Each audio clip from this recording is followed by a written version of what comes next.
And she was saying she felt a pretty strong jolt. It was almost like a car crash, she said. And that's typically what you'll get right near the epicenter of the quake. And then you get kind of more general shaking as you head farther outside of that epicenter. But that shaking was felt across a pretty good swath of northern New Jersey, parts of New York City, western Long Island, lower Hudson Valley, into southwestern parts of Connecticut. No, it wasn't right near one of the major faults. The Ramapo fault is that big one that created actually that more significant earthquake back in April of 2024. That was the 4.8. That was the largest earthquake, one of the largest earthquakes in New Jersey history. This one was kind of between fault lines. And again, to give you perspective on the magnitude, it was minor. It was felt, but probably no damage created by this. About 100,000 earthquakes of these magnitude occur per year on Earth. It's the energy equivalent of about 1,000 pounds of explosives. But again, that 3.0 magnitude earthquake centered near Hasbrouck Heights. It was just before 10:19 this evening. We'll send it back over to you guys. We'll have that full AccuWeather forecast coming up a little bit later in the half hour.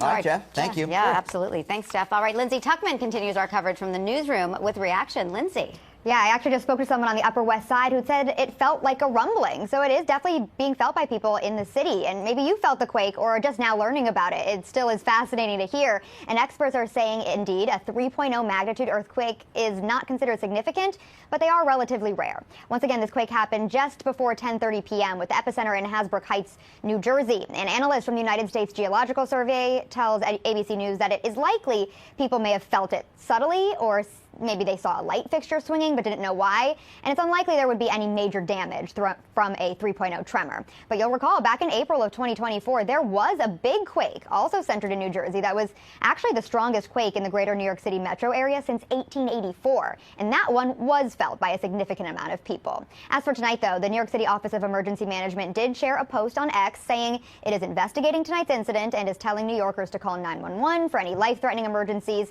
or 311 for damage reports. But again, as of now, we have not heard of any injuries or damage. A 3.0 is not major, but still, folks who felt the tremor in Hasbrouck Heights are reacting.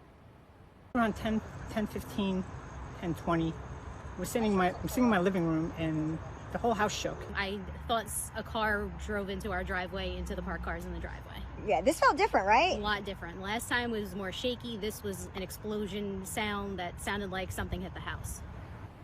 So it's kind of like a novelty, right? Again, experts say 3.0 is not considered major or significant, but on the East Coast, an area where we don't get a lot of earthquakes, it is unusual. There is a potential of aftershocks, of course, but often those are even weaker than the first earthquake, and anything smaller than a 3.0 magnitude often isn't felt at all, as we also just heard from Jeff. We are expecting to continue to hear more from people in the tri-state area about what they felt, as well as from officials that are reacting to the Saturday night shakes. Live in the newsroom, I'm Lindsay Tuckman. Back to you guys in the studio. All right, Lindsay.